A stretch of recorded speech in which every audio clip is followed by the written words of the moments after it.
первую очередь, наверное, раз уж стали говорить о расширении полномочий местных органов, депутатов в частности, вот, попробую это увязать с выборами главы города. Действительно, есть такие примеры, они есть такие, которые у нас сейчас есть. У нас есть примеры, я не имею в виду в Абхазии. В других странах, кстати, внутри Российской Федерации у разных федеральных образований разные подходы по данной теме. Есть глава города, который является руководителем районного или городского собрания, а есть глава города, который является главой администрации, ну, как бы в нашем варианте функциональности. Да? Мое личное мнение. Мы много говорим о реформе органов государственного управления, и мне кажется, что весь контекст заложен именно там. Президент должен быть, вице-президент должен быть, представитель правительства должен быть или не должен быть, или должны быть министры, которые должны переназначаться, ну, в смысле, или утверждаться парламентом и так далее. И потихонечку пошли к главам администрации, расширение полномочий местных органов. Это надо всю цепочку перестраивать. Пришло время. Ручное управление – это немножко вчерашний день, мы все с вами это знаем и понимаем. Поэтому я думаю, что главное зерно вот в этом. Конечно, я разделяю позицию выборов мэра или главы города. Вот. Но есть и другие варианты. Допустим, из числа депутатов.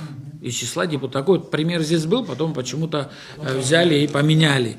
Вот. Может быть, хотел кто-то вертикаль выстроить по-другому и так далее. Но, в принципе, в этом ничего плохого нету. Я имею в виду к тому, что мы идем.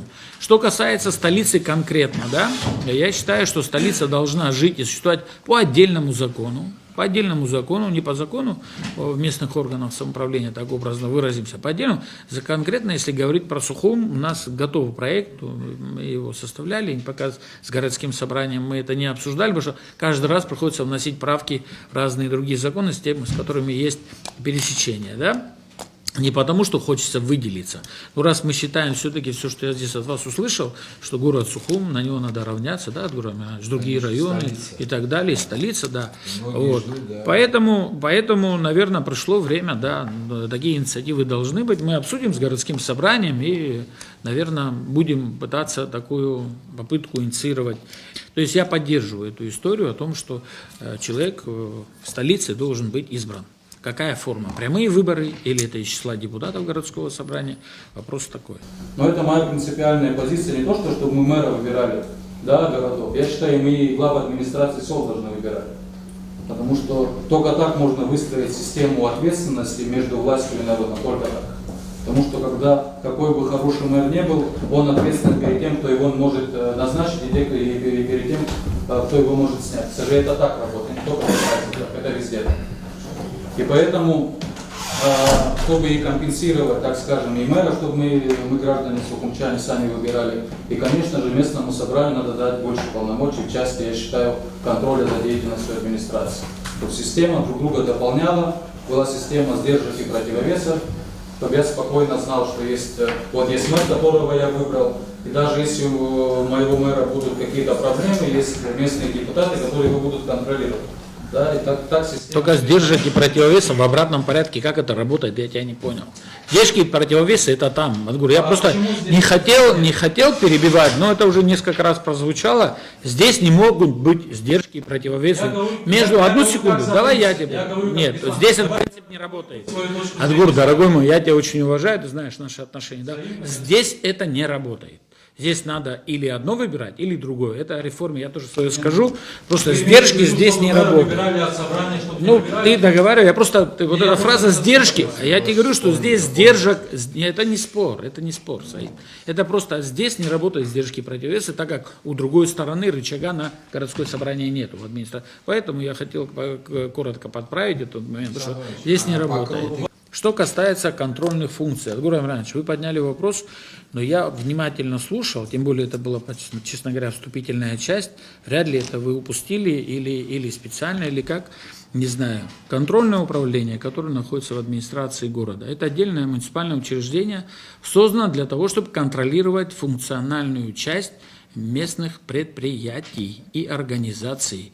Да, точно так же, как и может быть не в такой степени, которая есть у нас контрольная палата. Теперь возвращаясь к функциональным действиям контрольной палаты. Вы не знаете, уже 4-й месяц у нас сидит и работает контрольная палата. Республиканская, да, у нее не только республиканскую собственность они смотрят, использование бюджетных денег, но у них такие же полномочия проверять, что они делают на сегодняшний день администрацию города Сухум. Все те же, одну секунду, я договорю. Я все скажу. Материалы, они хотят, что участвовать в проверке? Чтобы у них была возможность, какая? допустим, точечно. Ну как точечно? Контрольная палата, она как точечно? План работы определяет на год вперед. Мы с вами работали, знаем. Да. Здесь депутаты собрания не имеют никакой возможности влиять на этот план работы контрольной палаты республики. Более того, на эту работу никак влиять. Ну что значит влиять, я просто понять не могу до конца. Есть у нас прокуратура, есть у нас служба госбезопасности, ОБЭП, давайте я договорю, есть контрольная палата там, и так далее. Очень много проверяющих и контрольных организаций, и там ведомств и так далее, и так далее. Что значит, функционально хочет, допустим, я договорю, можно? Я не перебивал же, внимательно слушал вас всех. Поэтому дайте мне свое мнение выразить. Когда ты говорил о том, что контрольная палата – это все-таки республиканский уровень, и это структура парламента и так далее, у них республиканские вопросы, а вот местными вопросами контрольная организация, которая есть в администрации, она должна переподчиниться. Я это не так вижу по факту, потому что у республиканских органов есть шире полномочия, не республика, только заниматься не республиканскими объектами, но и местными в том числе, что сейчас и происходит в администрации города. Местными является сейчас, понятно, я понял. Нет, там не является. Есть республиканская собственность, есть муниципальная собственность, разница есть. И мы открыты, и любое желание городского собрания, и каждого депутата в отдельности администрация старается реализовать. И контрольные функции в том числе. Сейчас мы договорились о том, что каждый квартал будут приходить отчитываться назначаемые, утверждаемые городскими депутатами руководители, неутверждаемые и так далее. Если обратили внимание, сейчас ходят здесь, отчитываются каждый из подразделений, будут отчитываться. Открытость в этом плане присутствует. Теперь, что касается работ, закрытости, открытости. Да, действительно, в некотором смысле мы иногда действуем автономно в администрации города, сейчас имеется в виду, да? Скажешь мне, вот ты говоришь, открытость присутствует. Это же твоя инициатива, Беслан Федорович. Вот ты сейчас дал поручение своим подчиненным отчитываться. Это мы так работаем с городским собранием. Мы так работаем с городским собранием. Кстати, о полномочиях. Как раз у нас вполне достаточные полномочия на основании нашего закона об административно-территориальных единицах.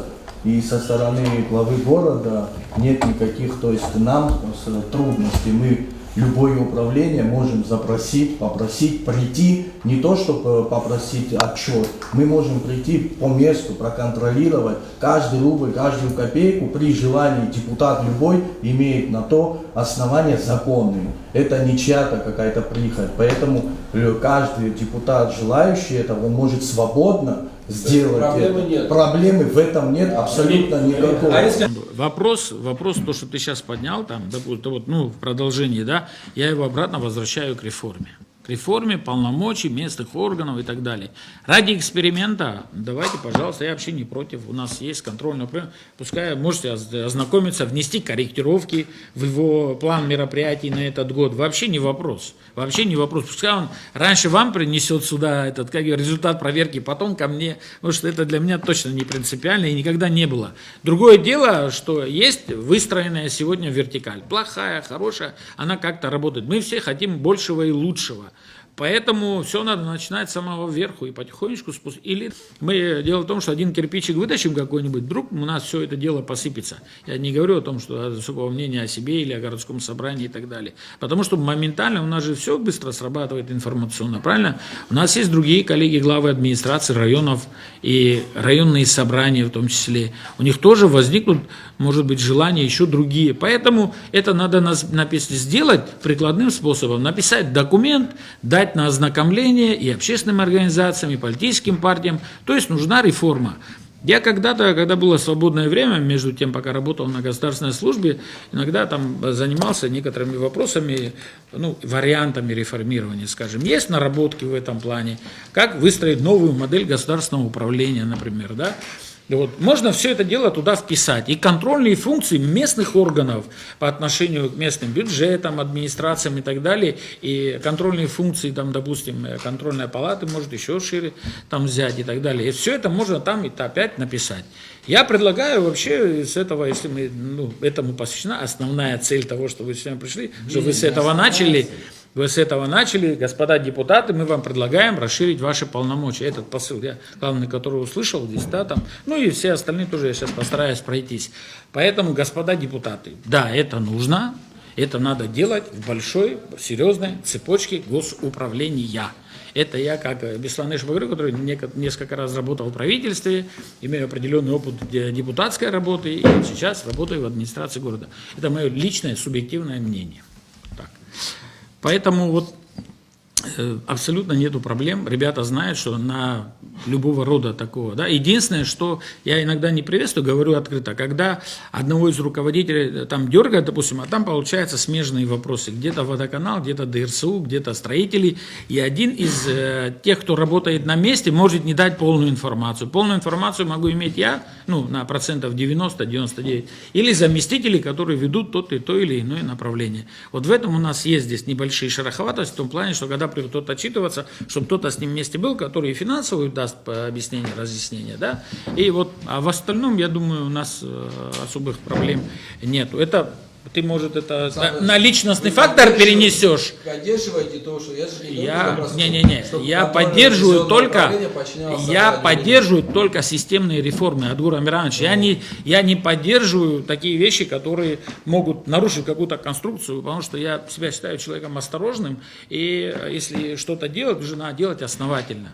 Вот. Что касается работы контрольного, отдела муниципального учреждения, еще раз говорю, открытость там присутствует, и если надо ее в какой-то мере изменить по отношению к городскому собранию, вперед, нету проблем. Переподчинить, извините, норматив здесь не работает.